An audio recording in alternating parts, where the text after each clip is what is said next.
like we're downstairs. Popping. Ricky's coming in with his kids.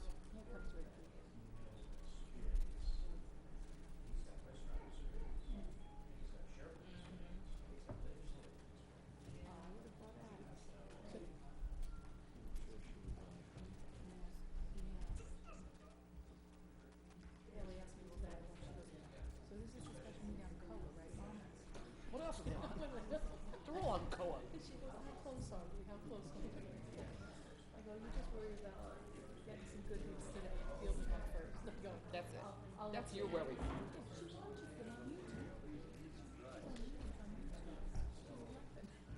Laughing. I need to know what's going on. Fill me in. I'm like, watch a couple other towns.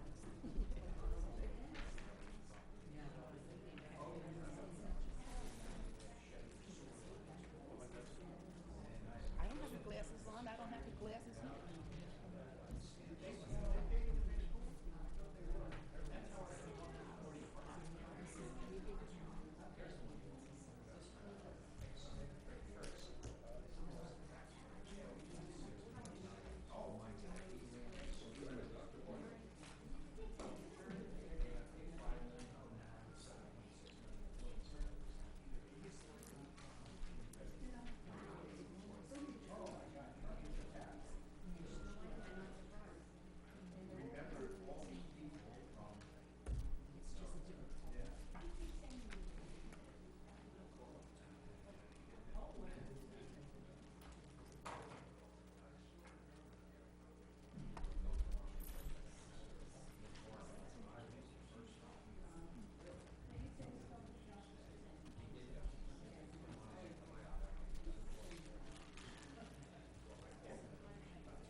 I guess Jay's not coming. Jay.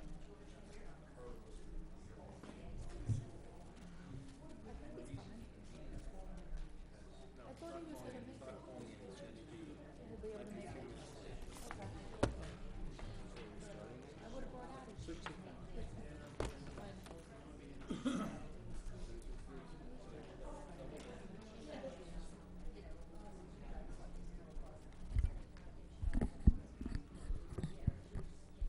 Ready, Terry? Good evening, everyone. I'm going to call the meeting to order. Would everyone please stand for a short prayer and a salute to our flag? Almighty God, grant us the wisdom to make those decisions that are in the best interest of all our residents. May the Heavenly Father of us all bless those who have given the ultimate sacrifice in service to our nation, and may He watch over and protect our servicemen and women now guarding the gates of freedom. Pledge of Allegiance. I pledge allegiance to the flag of the United States of America and to the republic for which it stands, one nation, under God, indivisible, with liberty and justice for all. Terry, notice of publication. Yes, Mayor, take notice that this special meeting being conducted on May 21st, 2018 has been advertised in accordance with Open Public Meetings Act, Chapter 231, Public Law 1975. Roll call. Councilpersons Buchanan, Grillo. Here. Kilpatrick. Here. Lembo. Here. Melendez. Here. Novak. Here. Michael. Yes, whereas Section 8 of the Open Public Meeting Act permits the exclusion of the public from meeting in certain circumstances, whereas this public body is of the opinion that such circumstances presently exist. Now there be it resolved by the Mayor and the Borough Council, Borough of Sayreville, the public portion of this meeting is hereby adjourned in order that the governing body may meet in closed private session for approximately 20 minutes to discuss the following matters: COAH litigation. Following the conclusion of said closed session, the governing body shall reconvene the open portion of this public to consider any of the matters which may be properly brought before at this time. The nature and content of the discussion which occur in closed session shall be made public at such time as the need for non-disclosure no longer exists, which relative to this matter to be discussed cannot be reasonably estimated due to the ongoing nature of the subject matter. This resolution shall take effect immediately. Is there a motion? So moved. Second. All in favor? Aye. Let the record show Councilman Buchanan is here. Roll call. Councilpersons Buchanan. Yes. Grillo. Yes. Kilpatrick? Yes. Lembo? Melendez? Yes. Novak? Yes.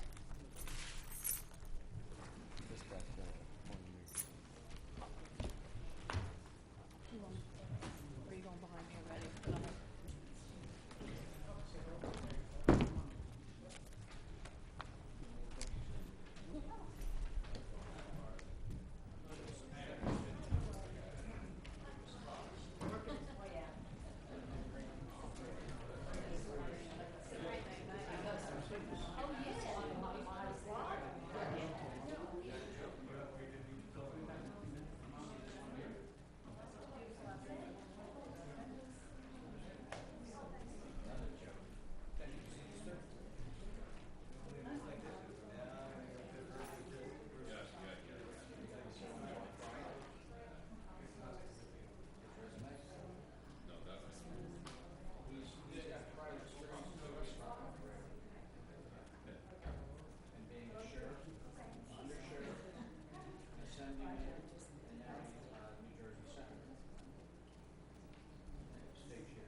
Take a motion to go into open.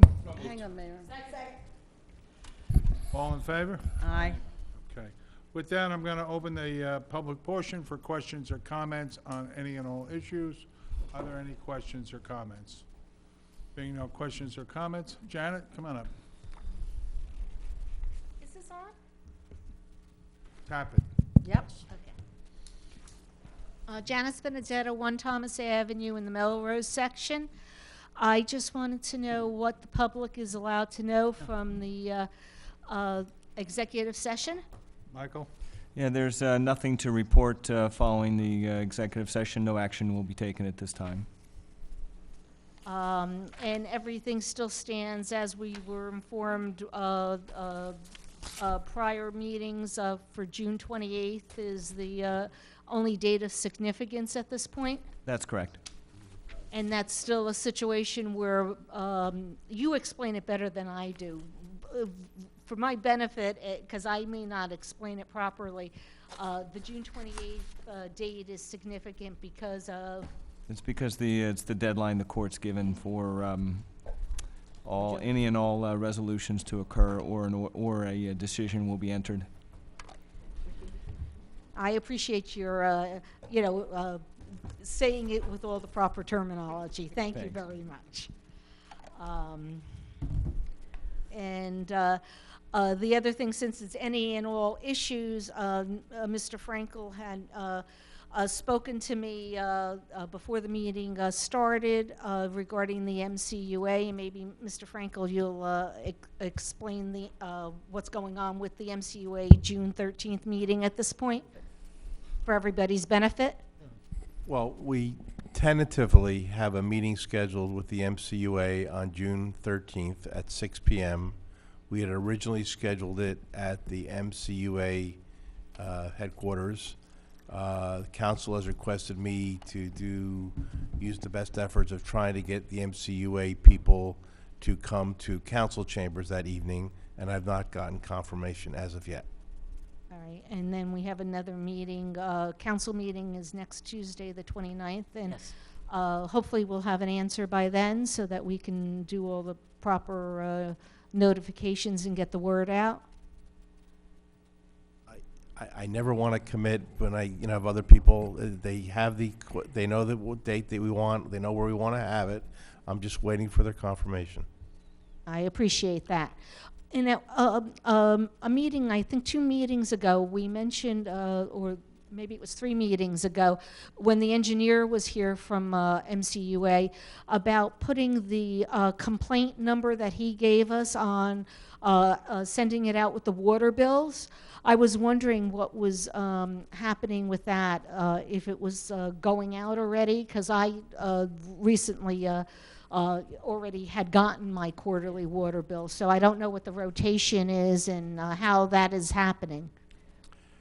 It's not as of yet, and we're also, just for the public's notification, is we're looking actually at changing our water bills to the residents, where it would be in an enclosed envelope instead of a postcard.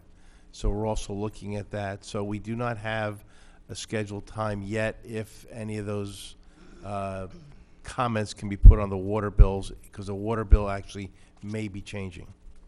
All right, and there's no way of just putting a line on the existing postcards that we get with the water bill now? As I said, we look like we're trying to change them. So at this moment, they go out on a quarterly basis throughout the borough. They rotate every 6 weeks. At this moment, they are not on the next set. They are not on the next set of bills to go out. All right, so then there'll be another set 6 weeks after that next set goes Approximately, out. yes. Approximately. Okay. All right. Thank you very much. I appreciate it. Thank you. Jim? Thank you, Mayor. Jim Robinson, 11 Burrell Square, in the Parlin section. Just to be clear, there's going to be no action on the items listed as 5A, B, or C tonight? That's correct. Okay. And that there may or may not be action on the 29th That's correct. on those issues? Okay. The MCUA meeting that was just referenced, that will be held at the MCUA, so will that be televised? You missed the last meeting, I guess, Mr. Robinson. The council has asked that MCUA come to council chambers. Okay, fine. Thank you very much. Appreciate that. Tom?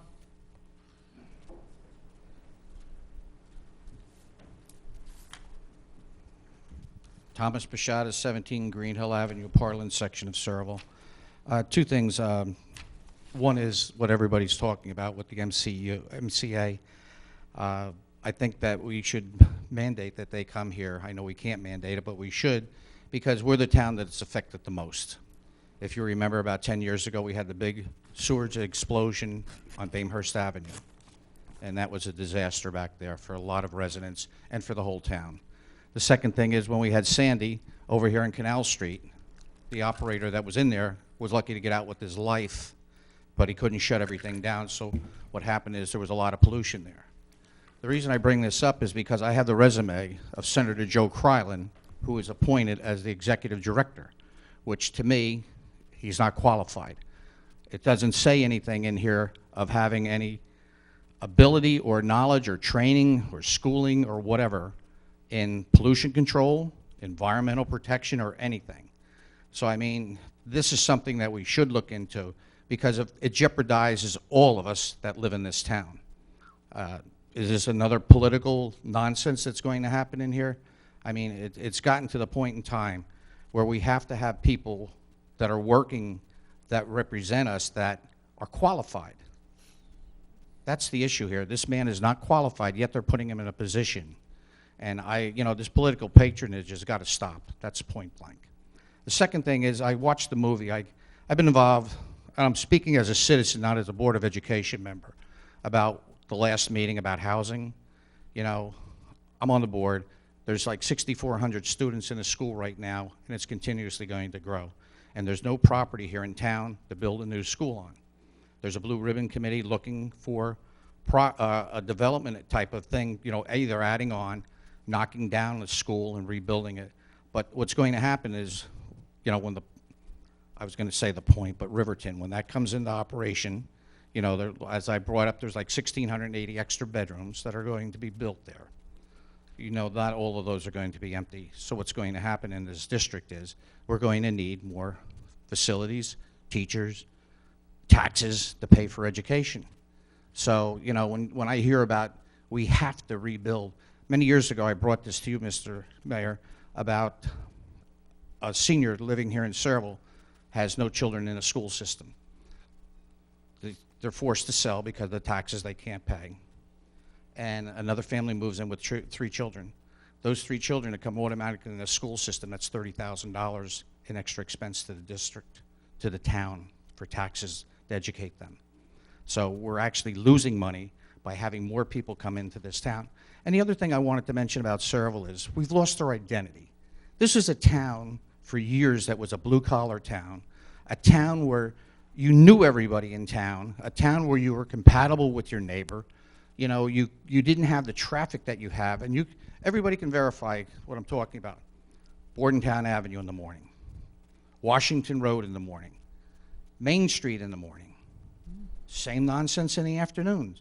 If I want to go, say, on 287, I've got to wait till 9:30, 10 o'clock in the morning, or leave at 5 o'clock in the morning. Same thing in the Parkway.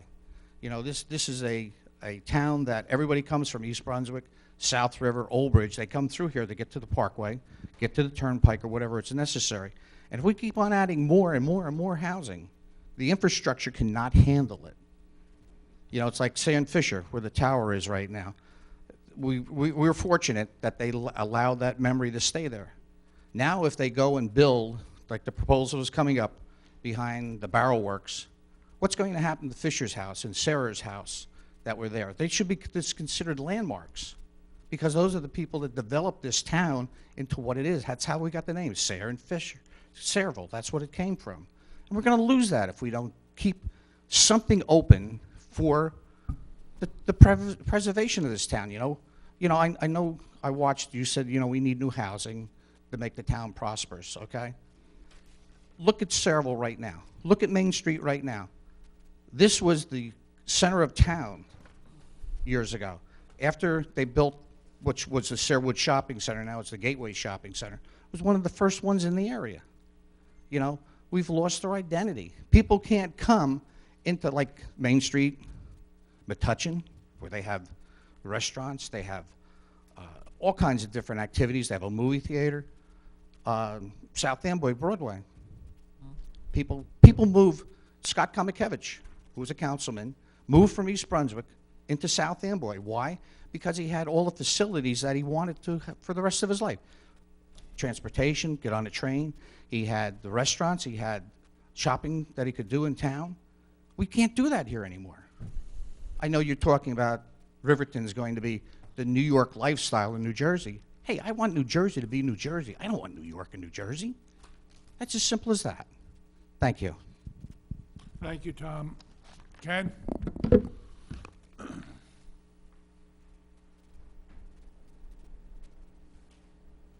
Ken Olszewski, 108 North Edward Street. The tentative meeting with the MCOA, I guess, would be about 3 weeks away, if in fact that comes off. A couple of items that I had brought up. Number one, if residents have complaints, I believe the instruction was to call the MCOA, the phone numbers for the MCOA. I brought up at a meeting, or 2 meetings ago, the fact that I'm not so sure how comfortable I am with that, because is that in fact the MCOA policing themselves? And I think somebody said at the last meeting that when residents called, it didn't go like they were told it would. Someone was going to get back to them, et cetera.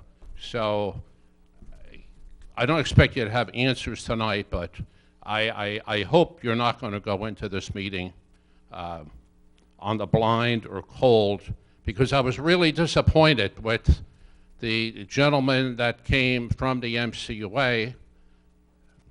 Maybe I wasn't so disappointed with him. I don't want to put it in those terms. I did tell you I was disappointed that an operations person from the MCUA didn't come who could answer questions.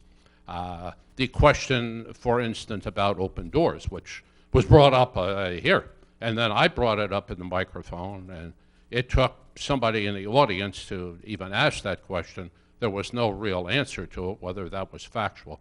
So I hope that you just don't rely on people in the audience to ask questions. I didn't even get an opportunity to ask a question when the gentleman from the consultant was here, because they said it was for, Mayor, you said it was for Melrose residents to ask questions. So I didn't get an opportunity. Now, I don't think anybody even adequately brought up the issue about, well, were these doors open?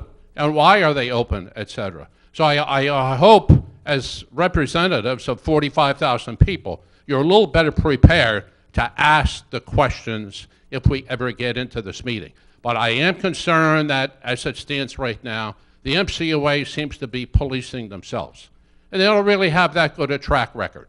I think that is a matter of record. So you know, hopefully some of those items will be addressed.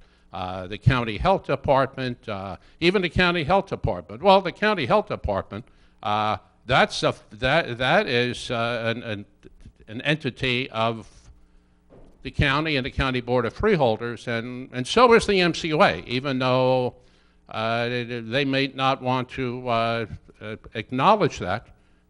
Let's face it, the commissioners are appointed by the freeholders. So just like when you appoint people to any board in town, when you appoint them to the planning board, the Board of Adjustment, oh yeah, they're autonomous bodies. But let's face it, there is some kind of a turn to these people that you appoint to say, well, hey, are you doing the job? Aren't you doing their job? And they have to feel some allegiance to the mayor and council who appointed them. So they may be autonomous in their decisions, but they're not really autonomous in all their actions as some people might try to pretend that they are. So I hope that if we have a meeting that we're prepared for it and the discussion is viable to answer some of these questions. And I hope that when we have an MCOA meeting that everyone is invited to come up and ask questions and participate in the discussion, not like it was when the MCOA consultant was here. I mean, if he didn't have time, he didn't want to do it during the time he was here, and then he should have waited for the public portion. Well, we could have all asked questions. The second thing I want to bring up, apparently we have a sewer rate increase on the table. Is that right? Is that was introduced, That's correct. Councilman, at the last meeting, and I presume there'll be a public hearing on it at the next meeting? That is correct. Okay. What I want to point out on that is when we had the budget, public hearing on the budget, I got up and asked a question about what was the change from last year, and I didn't get an answer. I hope when we have a public hearing on the sewer rate increase, we will have all the data so that the public will be able to get answers to routine questions on the necessity for it, where it's going from what number to what number, why. And the other thing I want to request, I want to know what the increase, our increase is from the MCOA and our surcharges. I hope, I'm sure you don't have that here tonight, but I hope you'll have that at the public hearing, because I think if anybody looks at Google or any information, there's a pretty big story over the last couple of years about the MCOA paying out something like $12 million in legal fees and settlements. And I'm just wondering if we, as ratepayers, are going to be paying for part of those settlements. There was also some things in the newspapers that perhaps that $12 million or so was not going to be covered by MCOA insurance. So I'm going to want to know, is any of this increase going to be the result of significant increases in our billing from the MCOA? Thank you very much. Thank you. Are there any other questions or comments? Janet? Janice? It is Janice. Janice Benedetto, 1 Thomas Avenue in the Melrose section. Ken brought up some points that I thank you for that I never occurred to me before, because at this meeting, it's a town hall meeting, but we're not going to accomplish a lot if all we do is have residents get up and say, you know, I called this time, or it smelled this bad that time, or this, that, or the other thing. We're not qualified. We're not engineers, okay? And here at the meeting when the engineer was here, we weren't getting good replies. So if we don't know what questions to ask because we're not knowledgeable and educated in the area, we're not going to accomplish really improving the situation. Now, I don't know who in the town would be the government or governing body, or I don't know if, like, Jay Cornell, being the engineer, should come up with a list of questions, or, I mean, we just don't know enough to ask the right questions to accomplish an improvement here. Just having a session where people get up and complain isn't going to fix anything. And that's also why I thought there was no benefit to having it at the MCUA, because we don't really need to see blueprints or designs or things like that and what have you. It's not going to make a difference. We really need to plan ahead to make a difference. Janice, I agree with you, but if for as long as I've sat up here, the number one complaint, and really the singular complaint, is odor. The odor that is generated by the sewage treatment plant. And our number one question has always been, stop the odor. Has that changed? It's stopped the odor, but it seems like more technical know-how is necessary because we're dealing with 1990 technology, and this is 2018. I understand that, but we might not approach it as a professional in their industry would approach it. And that's where, within our town, what are our resources? Because, we've all had residents get up and talk about this and what have you, and that may not produce the end result we're talking about. We need some professional information. No, I'm trying to set an agenda. So my suggestion to my colleagues is the number one issue is today, as it was 20 years ago, and was the same when Ken Olszewski was a commissioner on the MCUA. It's odor. The sewage treatment plant produces odor, and quite frankly, what we're interested in is stopping the odor, whatever the process is, improving it, correcting it, investing in new technology, so that there's no longer an odor. Would you be in agreement that that be forwarded to the MCUA as the single most important talking point, and they need to address how they're going to stop the odor from not only Melrose, but now apparently the rest of the town? It comes up by ShopRite, it comes up to my People in Morgan neighborhood. have smelled Yes. it. It's a problem that I don't even know if you spoke to residents in Old Bridge and what have you, or Would you South be- Amboy. They would- might also be experiencing it, Would you be particularly South in Amboy. agreement if we went ahead that is the number one agenda item, and that they need to focus on for this meeting is what they're doing to stop the odor? I think that is definitely number one, but number two would be, considering we're in negotiation right now for being the resident community of the sewage treatment plant, how Saraville is going to do better and benefit from being the community hosting the sewage Okay. treatment We plant can and ask helping them- those negotiations. We will certainly ask them to be prepared to deal with that question.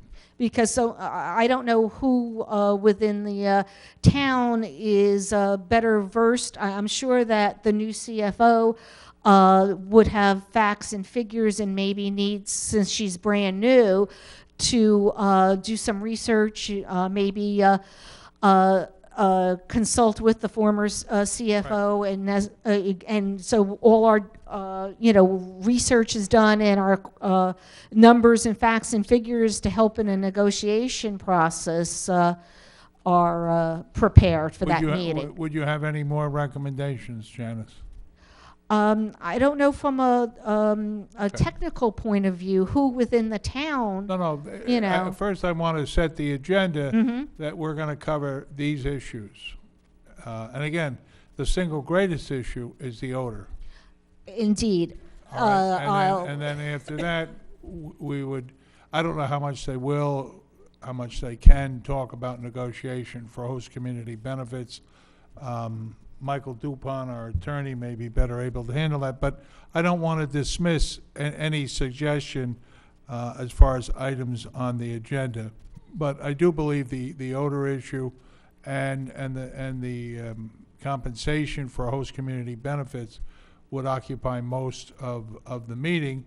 And I think we have to look at this like this is the first of an ongoing process.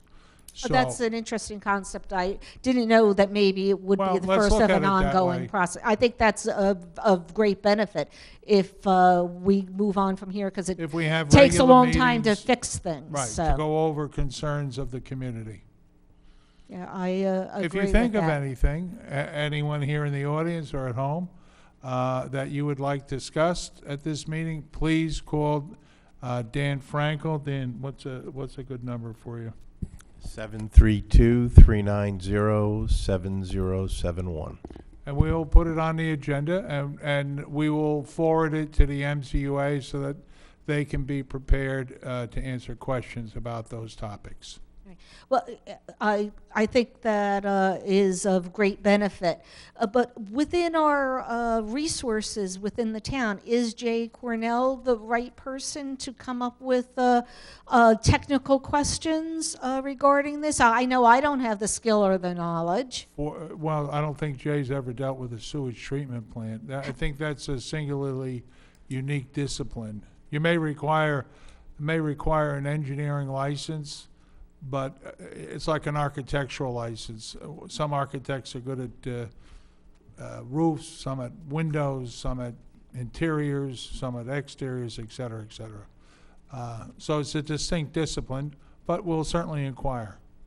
All right, because go ahead, Mr. Frankel, you were just going to say something, yeah.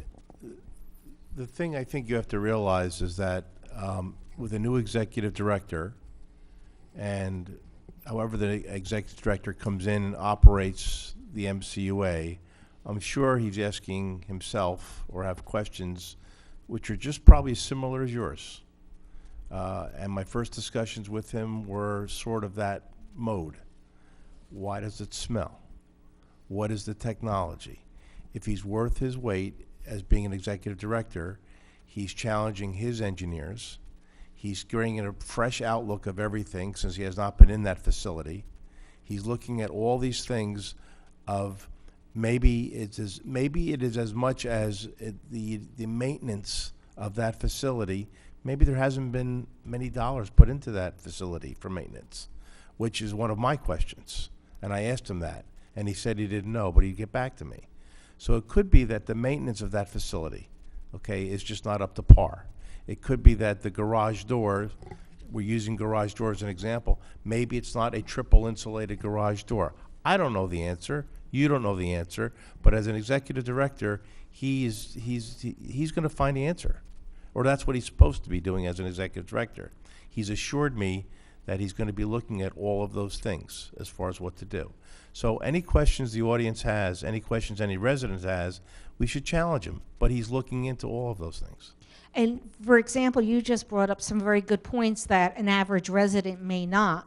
So I guess what I'm asking is then, are you going to be asking questions at this meeting also, and other members of the governing body are going to be asking questions, and maybe the governing body or Mr. Frankel have to prepare a list of things that need to be covered that your average resident might not. You just brought up some very good points and whatever, which I would not have thought of.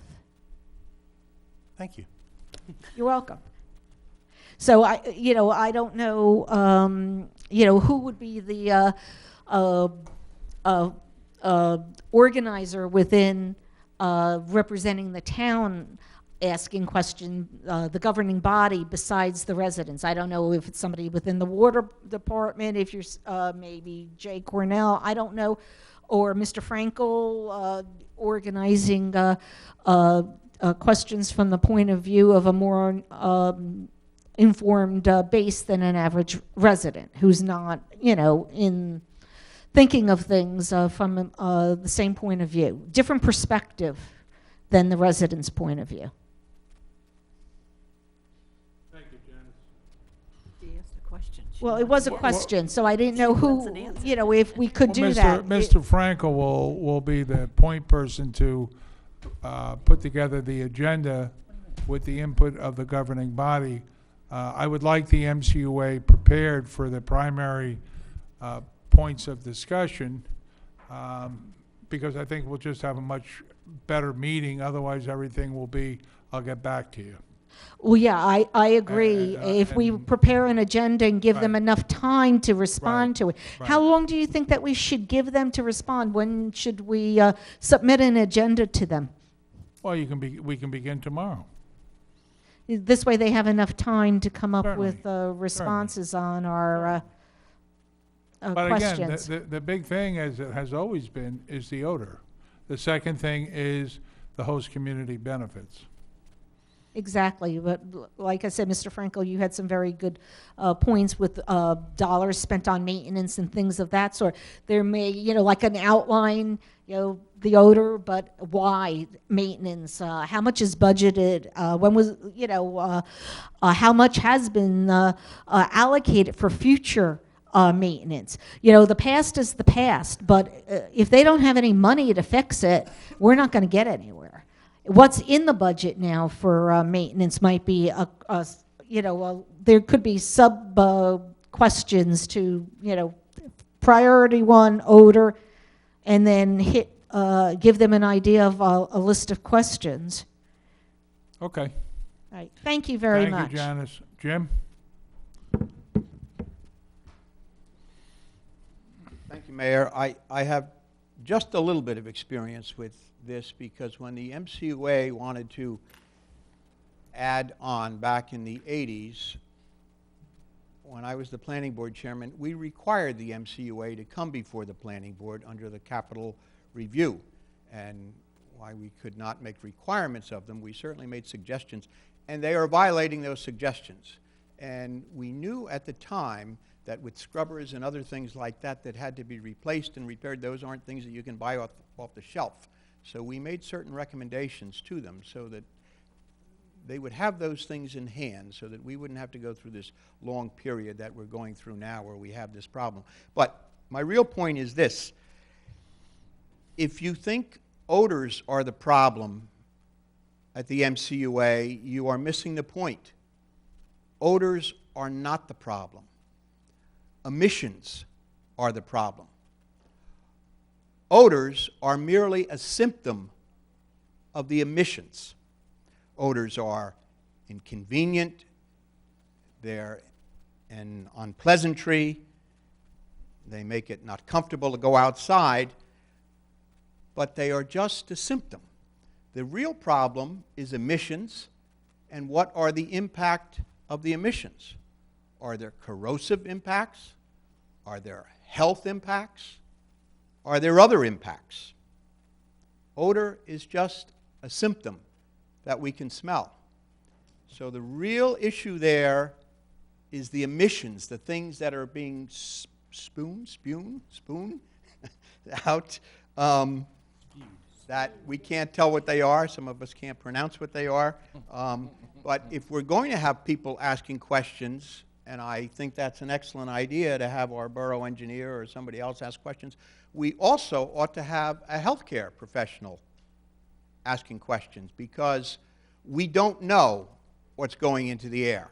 We know that it stinks, but we don't know what the health impact or the other impact is. So I think if you think it is just odors, respectfully, you're missing the point. Because if it stinks, there's a reason. We know the original product, we know that the smell is a byproduct of something, but we also ought to know what else is in those emissions. And that's the real point, and that's the real concern, at least when the planning board addressed this many years ago. That was our real concern. Certainly the stink is unpleasant, but if there are healthcare impacts, we ought to know about them, and they ought to be abated. Okay? Thank you. Ken?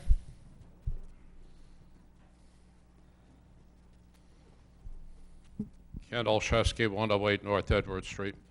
You know, when I talked about what happened at the MCUA and the process 20-plus years ago when I was a commissioner, I also indicated land-based sludge management was brand new at that time.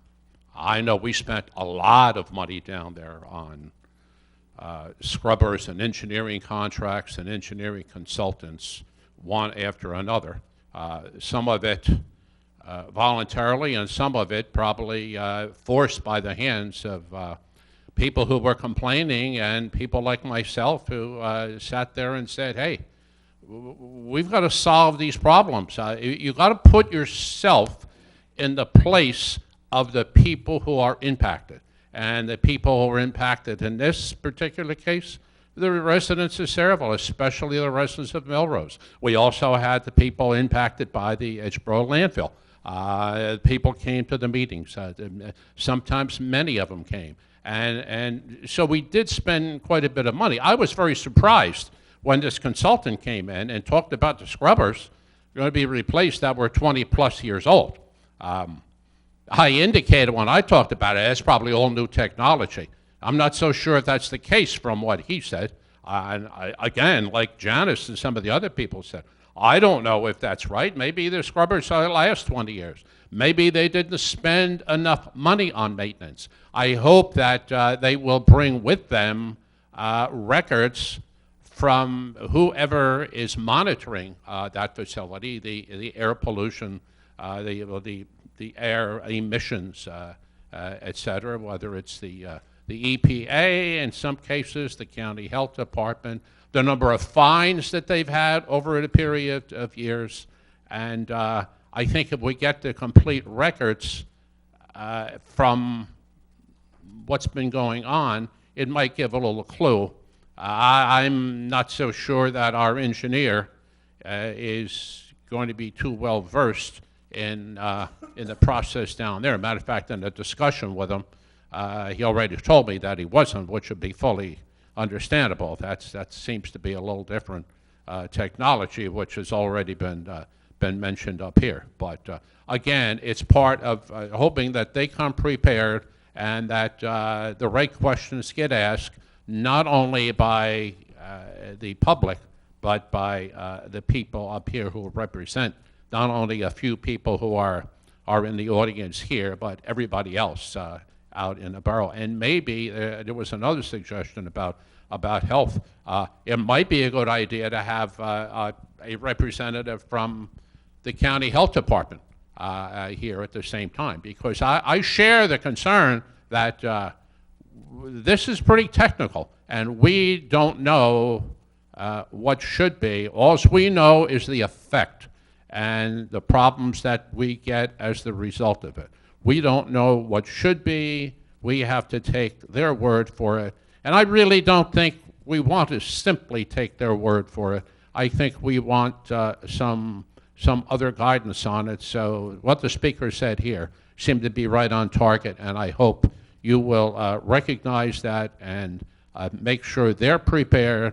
And some of the things Mr. Frankel said, I mean, I share those concerns. We don't really know what the issues are there, but that's what we're here to find, bringing them in to find out. And that there needs to be an ongoing dialogue. That was set up here. Yeah, I don't think this can be a one-time meeting, but this needs to be an ongoing dialogue with them. Thank you.